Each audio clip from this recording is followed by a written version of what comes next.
히브리서 5장 7절에서 10절까지 말씀, 제가 하나님 말씀을 봉독하겠습니다. 하나님 말씀에 귀를 기울이십시오. 그는 육체에 계실 때 자기를 죽음에서 능히 구원하실 이에게 심한 통곡과 눈물로 간구와 소원을 올렸고 그의 경건하심으로 말미암아 들으심을 얻었느니라.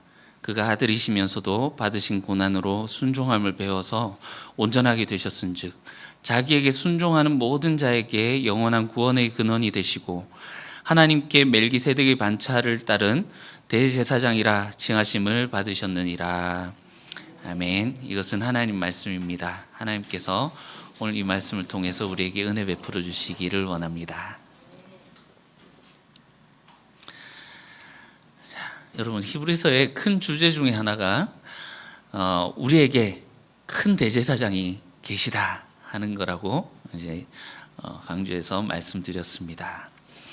우리 그 4장 14절에서 16절까지 나오는 우리에게 대제사장이 계신데 대제사장이 어떤 분인가, 그리고 그분께로 나아가자 하는 그 말씀에 대해서 지금 자세하게 설명하고 있는 그것이 지금 5장 1절에서 10절입니다. 그러니까 대제사장이 어떤 분인가, 우리 기억하시죠? 5장 1절에 4절은 아론 자손 제사장들, 인간 제사장들이 하나님으로부터 부여받은 자격을 갖춘 건 맞지만 좋긴 좋은데 좀 그죠? 결함이 있더라 하는 거 우리가 봤었고, 그 다음에 우리 그 대제사장으로서의 자격은 어떤 거라고 했습니까? 그때 대제사장의 자격은 사람들 중에 하나님이 택한 자다. 그래서 4절에 어떻게 했습니까? 아론 자손도 하나님의 부르심을 따라 됐는데, 그러면 예수님이 대제사장이 되신다고 했는데 이 예수님의 대제사장 되심은 어떻게 증명할 수 있는가? 우리 지난주에 보셨던 말씀이죠. 5장 5절에서 6절에 하나님께서 친히 시편 말씀들을 통해서 그리스도에게, 메시아에게 하신 말씀이 있죠. 5절에 보시면 너는 내 아들이라 오늘날 내가 너를 낳았도다 이렇게 하셨고, 그리고 시편 110편 4절에 보니까 6절에 나오죠. 시편 110편 4절에 보니까 내가 멜기세덱 반차를 따르는 영원한 대제사장이다 이렇게 그리스도에게 말씀하셨거든요. 그러니까 하나님께서 이 그리스도를 직접 임명하신 것이 맞죠? 예. 우리 마치 지난주에 조금 더 우리가 이거를 과장해서 조금 퍼포먼스 같이 했다면 마치 그 임직식을 하는 것 같은, 하나님 나라의 대제사장으로 예수님이 올라가시고 거기에 임직식 할 때 막 천사들이 막 노래를 부르고 하나님께서 친히 이는 내 아들이고 멜기세덱의 반차를 따르는 영원한 대제사장이다, 하나님께서 친히 말씀해 주시는 어떤 그런 장면을 우리가 상상해 볼 수 있었겠습니다. 그런데 지난주에 말씀드렸다시피 우리가 시편 110편 그 내용을 살펴보니 왕이신 그리스도, 그래서 1절부터 나오는 그 왕이신 그리스도께서 하나님 보좌 우편에 앉아 계시는데 언제까지 앉아 계신다고요? 원수가 발등상에 되게 하기까지. 그러니까 원수를 하나님께서 완전히 발 아래 깔아 뭉갤 때까지 우편에 앉아 있으라 했죠. 그리고 예수님이 주의 우편에 계신 주께서 이렇게 표현할 정도로 하나님과 동일한 권능을 가지시고 나중에 하나님이 진노하시는 그 하나님의 날에 심판과 구원을 베푸시는 그 구원주이시자 심판주로서 그 새벽 이슬 같은 주의 백성들을 구원하여서 그 수많은 무리들이 그렇게 나오는, 주님께로 나오는 그런 장면과 동시에 이 세상을 잡고 있는 악한 무리들이 심판당하는 그런 장면을 우리가 봤었죠. 왕적인 그런 예수님 그리스도의 모습을 봤었는데 4절에 뜬금없이 제사장의 모습, 제사장 이야기가 딱 나오고 멜기세덱이 반차를 따르는 제사장이라 이렇게 뜬금없이 나왔다 하는 거 봤었는데, 이제 오늘 보시는 여기 바로 이 부분이 바로 예수님이 대제사장으로서 하신 사역입니다. 우리 5절, 6절 이렇게 보면 참 영광스러운 예수님, 자랑스럽고 뿌듯하고 우리가 믿고 계신 예수님 이런 분이지 하고 하는데 갑자기 분위기가 바뀝니다. 어떻게 보면 굉장히 난해한 부분이기도 합니다. 우선 7절 보실게요. 7절. 그가 육체에 계실 때에 자기를 죽음에서 능히 구원하실 이에게 심한 통곡과 눈물로 간구와 소원을 올렸고. 자, 여러분 이 어떤 장면이 떠오르십니까? 딱 읽었을 때 겟세마네에서 예수님 기도하신 그 장면이 떠오르시죠? 그런데 사실 이것은 예수님이 기도하시는 그 장면뿐만이 아니라 예수님 전체 삶을 두고 보는 것이 더 맞습니다. 왜냐하면 여러분 이런 말이 있죠. 그리스도인의 죽음보다 그리스도인으로서 사는 삶이 더 어렵다. 이게 무슨 말인지 이해가 가시죠? 우리가 그 순교자들의 어떤 뭐라 그럽니까? 그런 기념해 놓은 그런 데를 가보면 참 마음이 참 안타깝기도 하고 이들이 어떤 믿음을 가지다가 저렇게 죽었는가, 나는 저렇게 할 수 있는가 감정이입이 되기도 하고, 특히 손영원 목사님 가보면 50원 하면서 이렇게 헌금 봉투가 이렇게 있어요. 그게 자기 아들을 데려가신 하나님께 감사한다고 드렸던 그 봉투, 그 죽였던 공산당의 그 청년을 자기 양자로 받아들이잖아요. 그때 드렸던 헌금 봉투가 지금도 남아있더라고요. 그런 거 보면서 참 그리스도인으로서 죽는다는 것, 그러나 그것보다 정말 더 어려운 것이 그리스도인으로서의 삶이 아닌가, 그때 그런 생각을 한 적이 있었는데, 여러분 예수님이 겟세마네 기도에서 보여주셨던 그 죽기 직전에 보여주셨던 그 기도, 그 절절한 기도, 예수님의 마음을 10분 이해할 수 있습니다만 사실 그것만이 아니죠. 예수님 삶 자체가 대제사장으로서의 삶, 그 삶을 살아가는 그 자체가 통곡과 심한 통곡과 눈물로, 실제로 그 복음서에서도 보면 예수님의 기도하는 장면이 그렇게 많이 나오지 않습니까? 예수님, 하나님을 뜻을 따르는 그 예수님의 삶 전체가 그렇게 이런 삶이었지 않은가, 그거를 말하고 있는 것 같습니다. 그래서 예수님이 그 삶 곳곳에서 기도를 하시는데 예수님이 어떤 기도를 하셨을까요? 우리의 상상의 나래를 펴서 조금 생각을 해보면 예수님이 어떤 기도를 하셨을까? 아버지 뜻에서 벗어나지 않도록 지켜주시도록 이런 기도를 했을까요? 우리가 또 여러 가지 상상을 해볼 수 있겠습니다만 막상 또 우리 손에 주어진 주기도문이 있죠. 주님이 이렇게 기도하셨구나. 우리가 직접적으로 볼 수 있습니다. 어떻게 기도하셨습니까? 아버지의 이름이 거룩히 여김을 받으십시오. 찬양을 하기도 하셨고, 나라가 임하옵시며 하나님 나라가 이 땅에 오기를, 그래서 아버지의 뜻이 하늘에서 이루어진 것처럼 땅에서 이루어지기를 기도하셨죠. 그죠? 그리고 일용할 양식, 그 광야 백성들이 날마다 그 주님이 주시는 만나를 받아 먹은 것처럼 하나님의 말씀으로 하루를 살아갈 수 있는 그 날마다 공급해 주시는 그 말씀을 구하기도 하셨고, 그리고 용서해 주신 것 같이 우리가 서로 용서할 수 있도록 그 용서에 대한 기도를 하셨죠. 그리고 어떻게 합니까? 시험에 들게 하지 마시고 유혹에 빠지지 않게 하시고 하나님 뜻에 온전히 설 수 있도록, 다만 그래서 악에서 구합소서 하면서 예수님 기도하셨습니다. 이 주기도문 전부 다 각각 항목마다 중요하지만 가장 핵심되는 그래서 이 주기도문을 압축해서 핵심되는 한 문장으로 표현한다면 아마 하나님 뜻이 하늘에서 이루신 것처럼 땅에서도 이루어지게 하옵소서, 이것이지 않은가, 아버지 뜻이 이루어지게 하옵소서지 않은가 생각이 듭니다.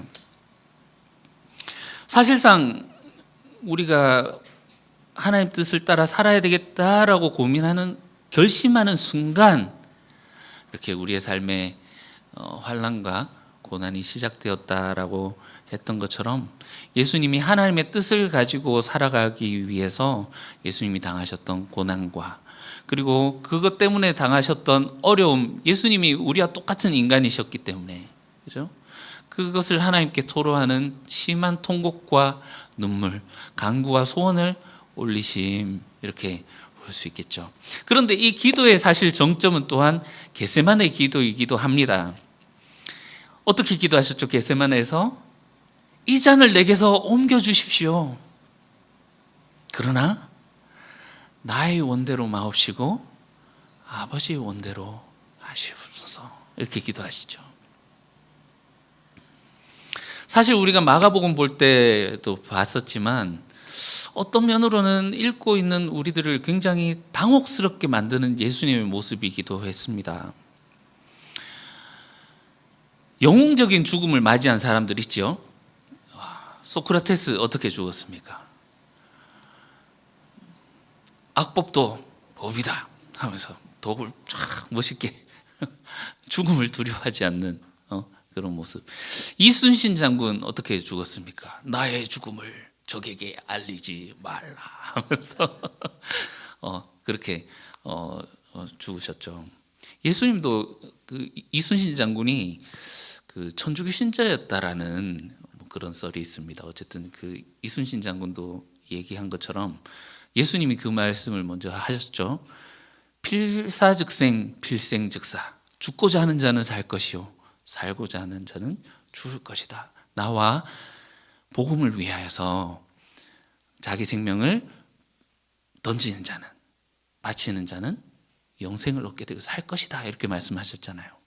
그런데 겟세마네 기도에서 우리가 당황했던 거는 이 잔을 내게서 옮겨주십시오. 이렇게 하는 기도. 이 기도가 살려주십시오 하는 기도로 들린단 말이죠.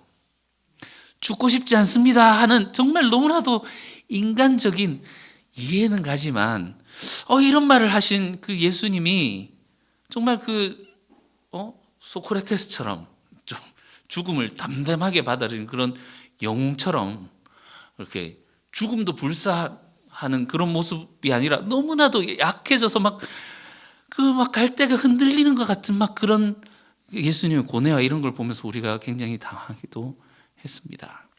그것을 히브리서 기자는 이렇게 표현하고 있죠. 5장 7절에 그가 자기를 죽음에서 능히 구원하실 이에게, 나를 죽음에서 구원해 주실 수 있는 분에게,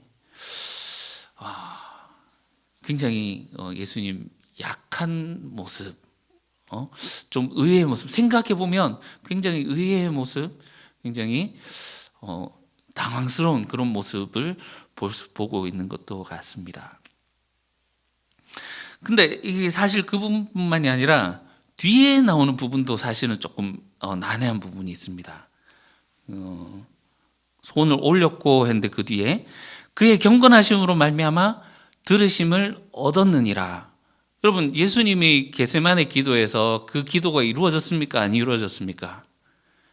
이 잔을 내게서 옮겨주십시오 했던 기도가 이루어졌습니까? 안 이루어졌습니까? 3번이나 기도했잖아요.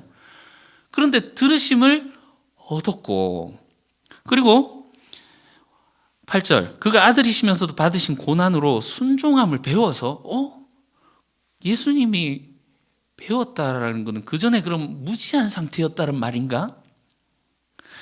9절, 그래서 온전하게 되셨은즉 그럼 예수님 불완전했던 모습이란 말인가? 이게 사실 그냥 읽으면, 그냥 쭉 넘어가면 이렇게 넘어갈 테지만 우리가 자세히 꼼꼼히 묵상해 보면 좀 이런 난해한 부분들도 있습니다. 근데 우리가 이것을 어떤 교리적으로나 막 이렇게 접근하기보다 일단 히브리서 안에서, 히브리서 이 문맥 안에서 우리가 생각해 보면 이것은 이해가 쉽게 될 수 있습니다. 자, 우리 지지난주에 보셨는데 5장 1절에 4절 아론 인간 대제사장들, 인간 제사장의 연약함을 말하면서 그때 제가 잠깐 소개를 했었어요. 여기 5절에서 10절은 그리스도께서 대제사장 되심을 소개하는 거고, 앞에 1절에서 4절은 아론 제사장의 자손들, 아론의 자손들 제사장, 인간 제사장과 예수님이 제사장, 이거를 각각 이렇게 비교 대조하는 것을 그때 설명드렸던 거 기억이 나시죠?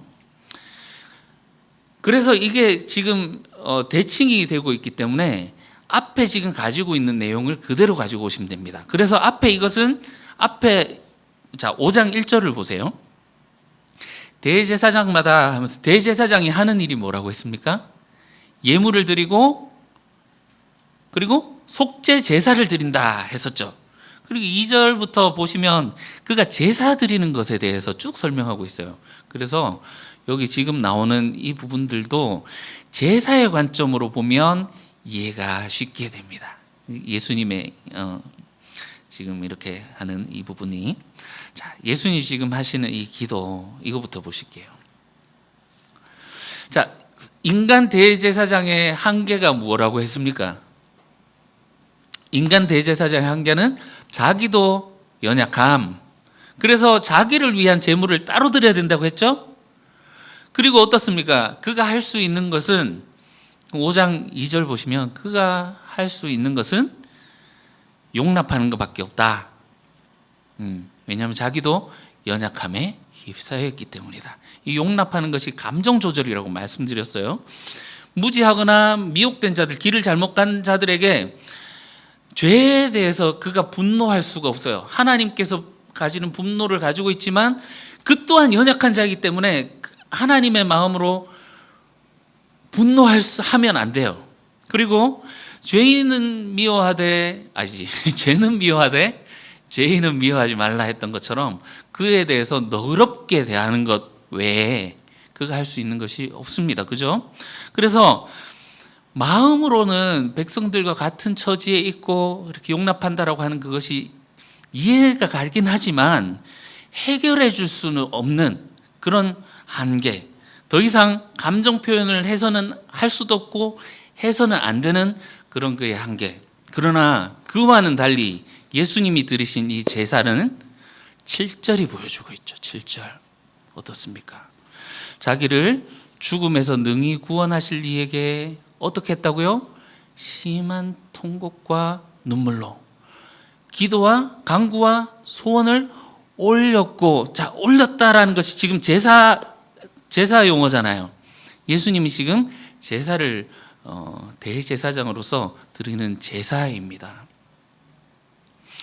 이런 격한 감정 표현, 인간 대제사장은 할 수 없는 영역의 것이에요. 하나님이 금지하셨어요.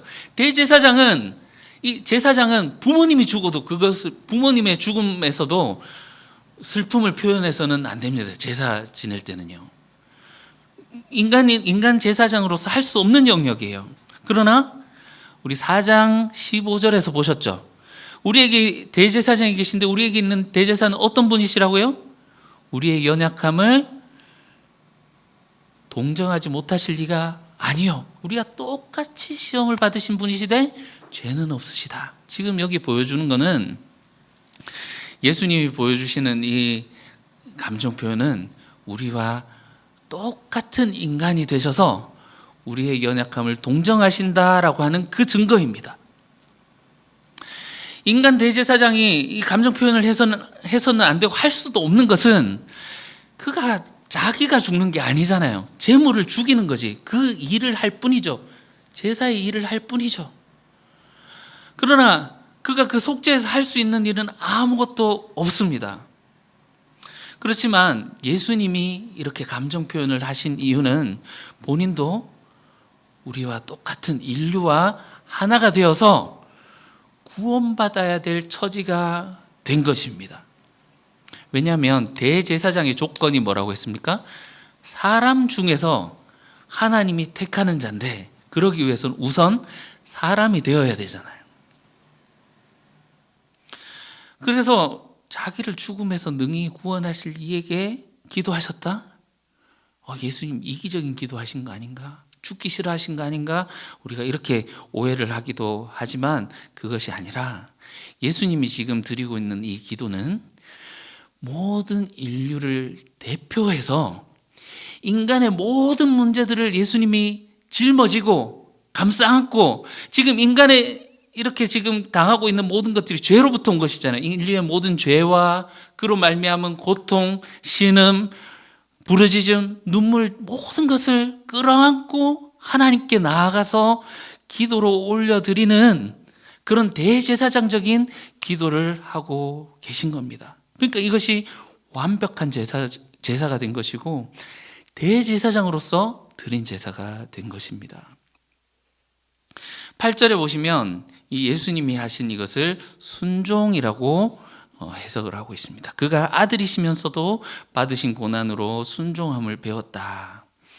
여러분, 하나님의 아들이 된다라고 하는 건 여러분 우리가 만약에 우리 5절 6절에서 보셨던 것처럼 이 하나님의 음성이 우리에게 향한 것이라고 한다면 여러분 어떻게 기대를 하실 것 같습니까? 친히 하나님이 환상 중에 아니면 꿈꾸는 중에 환상으로 너는 내 아들이다. 그리고 내가 너를 영원한 대제사장으로 삼겠다. 이렇게 하셨어요.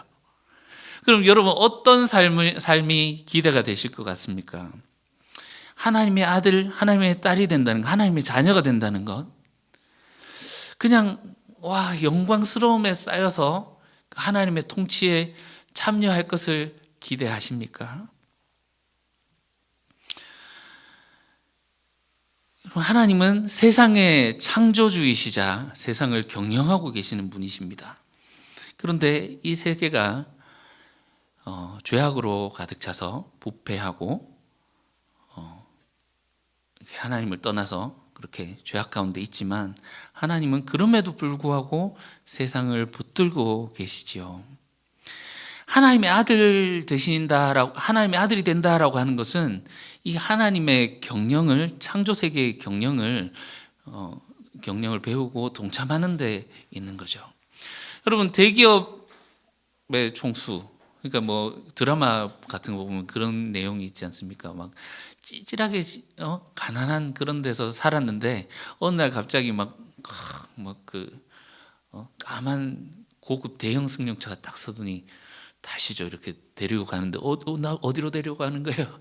갔더니 사실은 넌 내 아들이었다 막 이래가지고 대기업의 총수의 그 아들이었다 이래서 갑자기 이렇게 부모님이 어느 부모님을 따라야 되는가 뭐 이런 고민하는 이런 드라마도 있죠. 여러분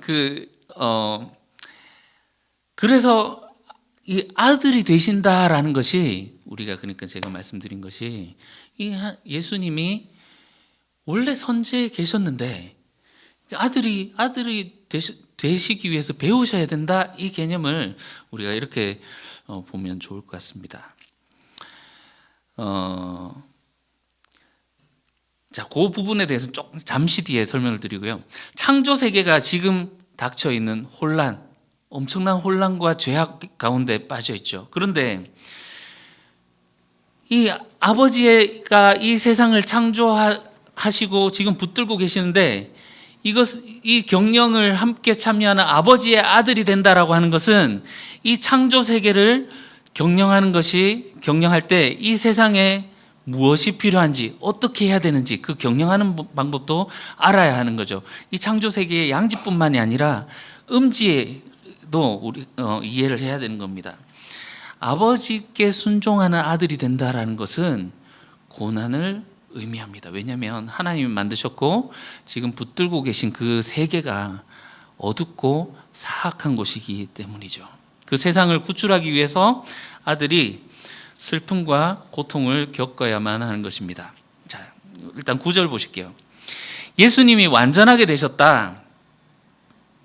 그런데 이것은 이전에 예수님이 불완전하셨다 이런 의미가 아니라 이 아버지의 온전한 아들이 되기 위해서는 이 아버지가 세상을 향한 고통과 슬픔을 먼저 경험하고 통과해야 된다라는 그런 의미겠습니다.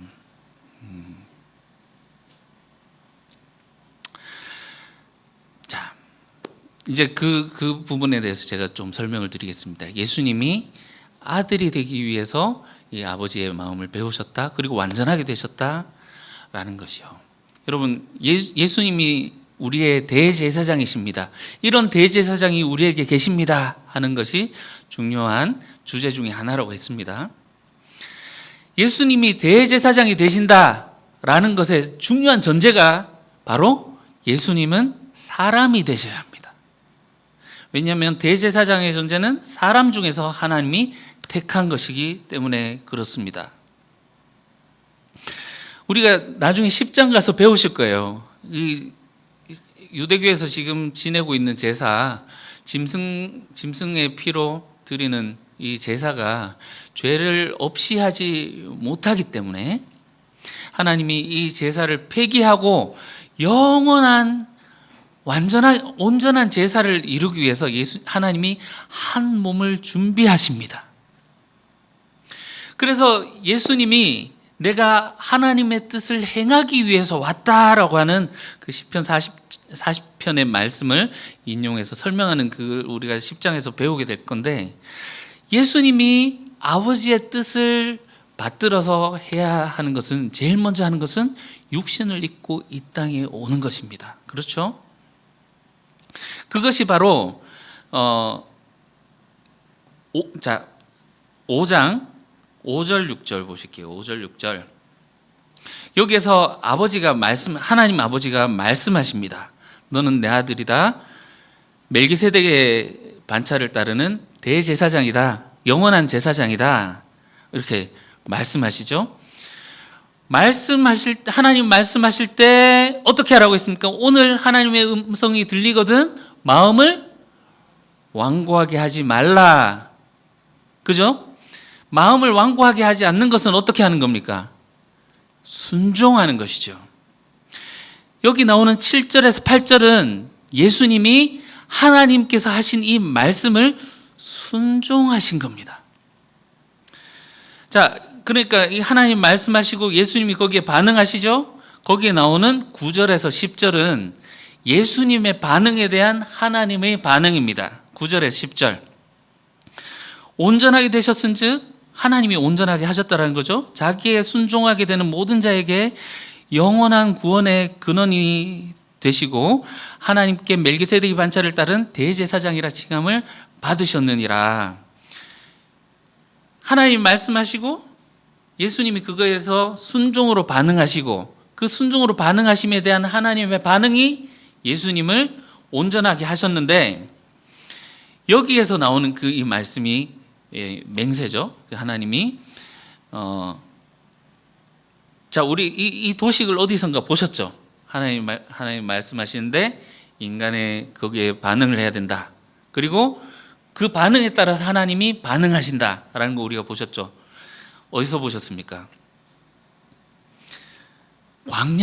출애굽 광야 백성이 하늘로 부르심을 받았는데 하나님이 약속이 있었죠. 언약이 있었어요. 약속의 땅으로 안식으로 너희를 인도하겠다 하신 하나님의 약속이 있었고, 거기에 대한 그들의 반응이 어땠습니까? 예수님은 순종하셨지만 그들은 불순종하고 범죄함으로 하나님께 그렇게 반응했더니 하나님께서 어떻게 하셨죠? 맹세함으로써 그들의 반응을 맹세하심으로써 어떻게 하셨습니까? 나의 안식에 너희는 들어오지 못할 것이다. 여러분, 오늘 이 본문의 말씀에서 조금 더 과격하게 말씀드린다면, 예수님이 이 7, 8절에서 보인 이 순종, 이것이 없었다면 예수님은 아들이 됨, 그리고 대제사장이 됨을 승인받지 못했을 것이다 라고 말하고 있는 거예요. 파격적이지 않습니까? 예수님이 하나님 말씀에 순종하셨다. 아들이심에도 불구하고 아버지의 말씀을 순종하셨을 때 하나님께서는 그에게 맹세로서 네가 대제사장 멜기세덱의 반차를 따르는 대제사장이 될 것이다 라고 맹세로서 확언을 해주셨다라는 거죠. 그래서 결과가 어떻게 되었습니까? 결과가 9절에 나옵니다. 예수님 원래 순종하는 분이었잖아요. 하나님께 순종함으로 했는데 순종하던 분이 이제 순종을 받는 분이 되고요. 자기를 구원할 자에게 그렇게 기도를 했다라고 했는데 이제는 구원을 베푸시는 분이 되어서 구원의 근원이 되셨습니다. 그리고 10절에서 말하는 멜기세덱의 반차를 따르는 제사장이다라는 그런 확언을 받게 되신 거죠. 여러분, 오늘 본문이 중요한 이유는 단지 예수님의 이 순종이 예수님이 순종하셨고 그가 이루어 놓으신 대제사장으로서 이 제사가 효력을 발휘해서 우리의 모든 죄를 사하시고 우리는 이제 끝났다, 그 혜택으로 우리가 구원을 얻었다, 끝났다 이렇게 하는 것이 아니라 예수님이 하신 이 사역, 이 순종이 우리의 것이 되어야 되기 때문에 그렇습니다. 자, 2장 9절을 한번 보실게요. 2장 9절.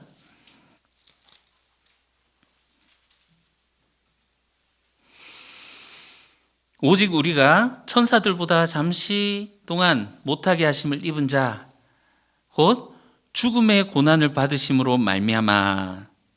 자, 이 예수님이 천사보다 잠깐 못하게 되심, 이것은 오늘 본문의 7절에서 나온 것처럼 성육신 하심, 그래서 죽음의 고난을 당하신, 죽음의 고난으로 받았다라고 여기서 표현하고 있죠. 영광과 존귀로 관을 쓰신 예수를 보니, 영광과 존귀로 관 쓰는 거 뭡니까? 대제사장 되셨다 할 때 이 표현을 썼잖아요. 예수님이 멜기세덱의 반차를 따른 왕적인 대제사장이 되셨다라는 거죠. 예수를 보니 이를 행하시면, 왜 이 일을 행하셨다고요? 하나님의 은혜로 말미암아 누구를요? 모든 사람을 위하여 죽음을 맛보려 하심이라. 모든 사람을 위하여 죽으신 죽음이다. 10절. 그러므로 만물이 그를 위하고 또한 그로 말미암은 이가 많은 아들들을 이끌어 영광에 들어가게 하시는 일에, 잘 보세요. 모든 사람들을 했지만 모든 사람들이 영광에 들어갈 수 있다? 오늘 본문에도 보면 순종하는 자들에게 구원의 근원이 된다고 했거든요. 모든 사람을 위해서 예수님이 죽으셨지만 많은 아들들을 이끌어 예수님을 따르고 순종하는 자들을 뭐라고 표현하고 있죠? 아들들이라고 표현하고 있죠. 아들, 딸, 이렇게 아들들, 자녀들이라고 볼 수 있겠습니다. 그래서 예수님이 하신 일이, 예수님이 하신 사역이 누구를 위한 사역이라고요? 모든 사람을 위한 사역이다, 첫 번째. 그러나 순종하는 자들에게 구원이 되신다. 그 순종해서 주님께 나오는 자들을 아들로 불러주신다. 아들, 딸로, 자녀로 불러주신다. 예수님이 아들로서 지금 순종하신 것을 보여주었지만 우리는 예수님처럼 하나님의 자녀가 되는 자들로 하나님의 말씀이 있을 때 예수님이 보여주신 이 순종처럼 순종해야 되고, 그렇게 할 때 하나님께서 맹세로서 그 구원을 확증해 주시는 그 가운데 우리가 있게 되는 겁니다. 자, 다시 한번 리마인드 해볼게요. 대제사장의 조건이 뭐라고 했죠? 사람들 중에서 하나님이 부르신 자다. 자, 여러분 3장 1절 보십시다. 3장 1절. 우리를 누구라고 하고 있습니까? 우리는 그러므로 함께 하늘의 부르심을 받은 거룩한 형제들아, 함께, 이거는 함께, 우리 함께 말도 있지만 예수님과 함께, 이런 의미가 있겠죠. 예수님이 지금 하늘의 부르심을 받으셨죠? 5장 5절에서 6절에 하늘의 부르심을 받았잖아요. 그리고 7절 8절에서 그거에 대한 순종을 하셨고, 그래서 우리를 아들로서 그 순종의 길을 가시고 온전한 제사를 이루셨는데, 우리를 뭘로 부르신다? 아들들로 부르신다. 그래서 우리를 하늘의 부르심을 받은, 함께 하늘의 부르심을 받은 형제들아, 이렇게 말하고 있어요. 여러분, 우리는 누구라고요? 하늘의 부르심을 받은 자들이다. 그래서 우리가 지금 서야 할 장소를 어디에 두어야 되는가, 오늘 본문은 분명히 말해주고 있습니다. 5절 6절, 여기 하늘의 부르심을 받은 이 자리에 우리를 두고 있는 거죠. 우리는 7절, 8절에서 예수님이 보여주신 것처럼 삶과 죽음으로 순종하셨던 것, 그래서 그 부르심의 신실함으로 하나님을 신뢰하고 나아갔던 것처럼 우리가 그렇게 순종해야 되고, 그럴 때 하나님께서 그 순종에 대한 반응으로 그를 부르신 반응으로 하나님께서 그를 맹세로 온전한 대제사장이 되도록 세워주신다. 그 9절에서 분명히 말하고 있죠. 부르심을 받은 자들이 이제 누구를 순종해야 된다라고 말하고 있습니까? 예수님을 순종해야 된다라고 분명히 말하고 있죠. 자, 5장 9절. 온전하게 되셨은즉 자기에게 순종하는 모든 자에게 구원의 근원이 되시고, 우리는 예수님을 순종해야 된다. 이 말은 하나님이 부르실 때 그 부르심 앞에서 하나님께 신실함으로 순종함으로 행해야 된다. 그래서 예수님의 보여주신 이 삶이 우리의 모델이 되어야 되고, 우리가 예수님을 따라가는 삶을 살아야 된다라는 겁니다. 마지막으로 조금만 정리하고 마치겠습니다. 예수님이 모든 일을 해결하셨습니다. 맞습니까? 모든 우리의 죄를 해결하셨습니다. 십자가에서. 맞습니까? 예. 이제 끝이 났습니까? 모든 것이 끝이 났습니까? 그렇지는 않죠.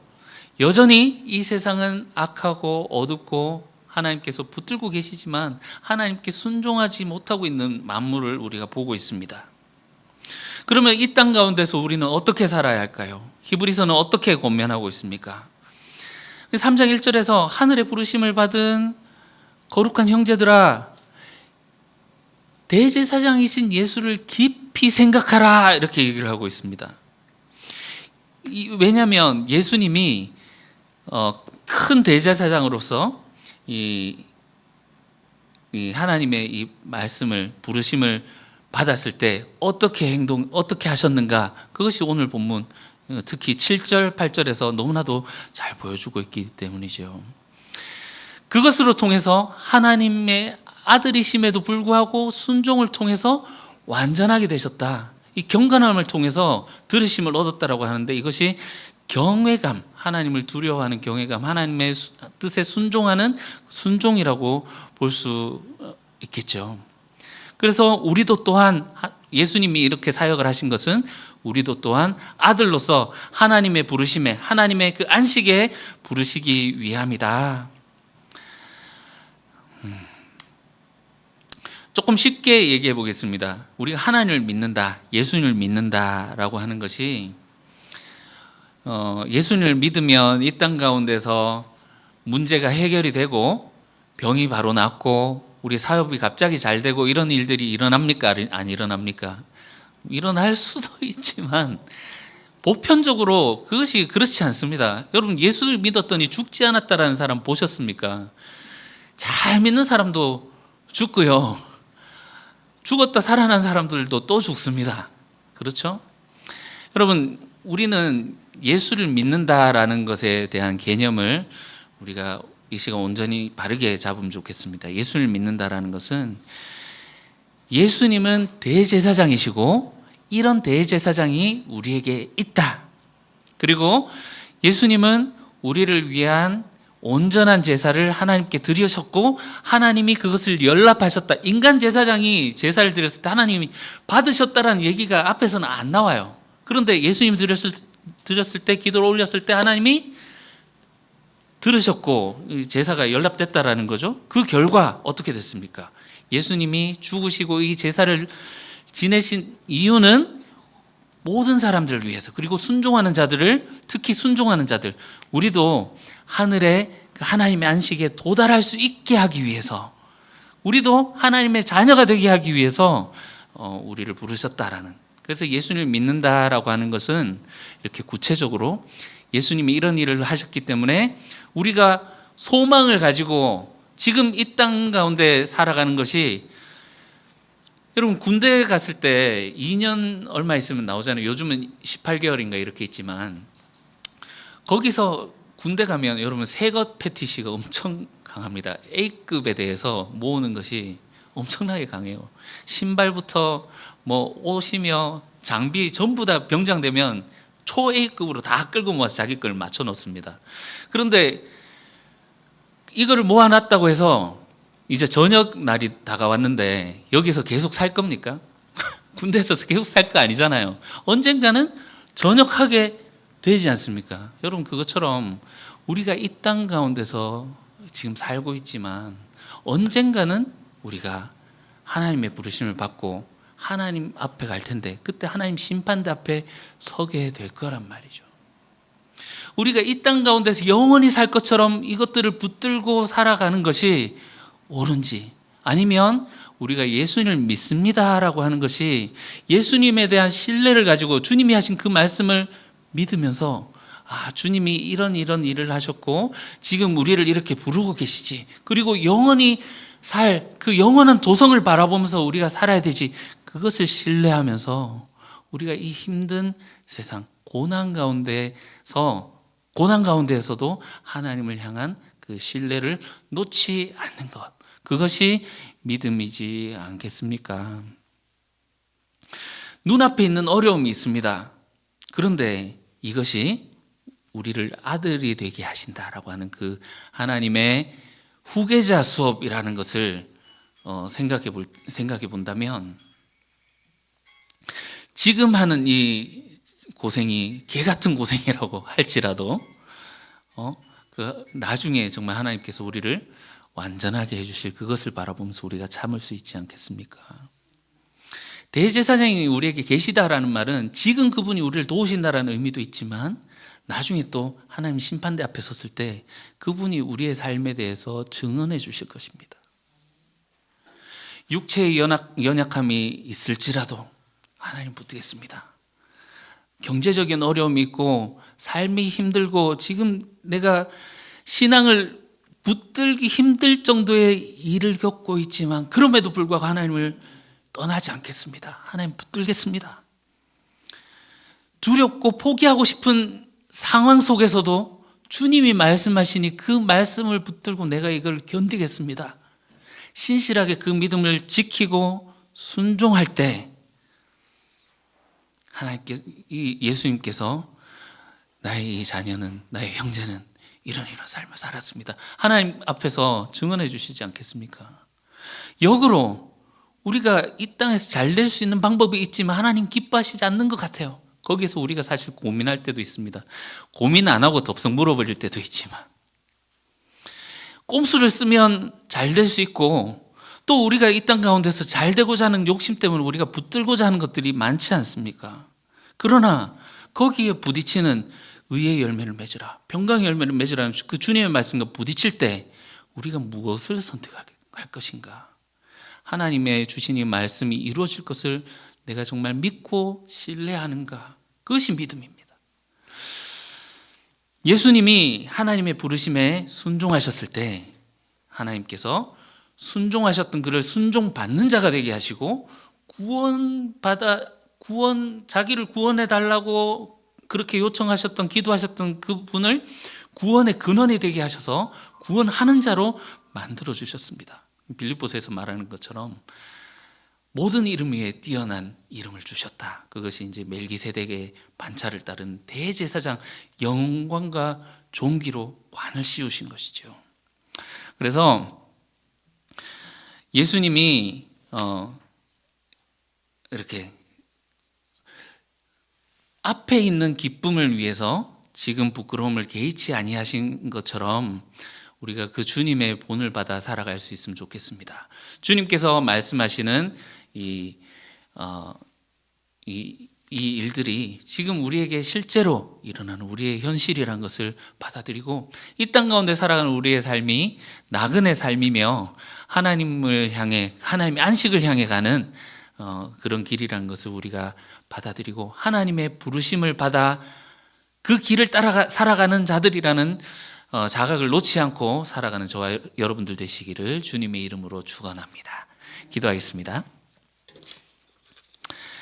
사랑하는 주님, 우리가 이 땅 가운데 살 때 무엇이 우리를 움직이는지 우리를 온전히 돌아보게 하시고, 그것이 이 땅 가운데에서의 영예나 부요함이나 이 땅 가운데서 영원히 살 것처럼 착각하며 살아가는 그런 것이 아니라 우리는 이 땅 가운데 잠시 스쳐갈 나그네에 불과하고 영원한 하나님 나라에 소망을 둔 자라는 것을 기억하게 하시고 주님의 뜻을 따라 순종하며 사는 저희들 되게 도와주시옵소서.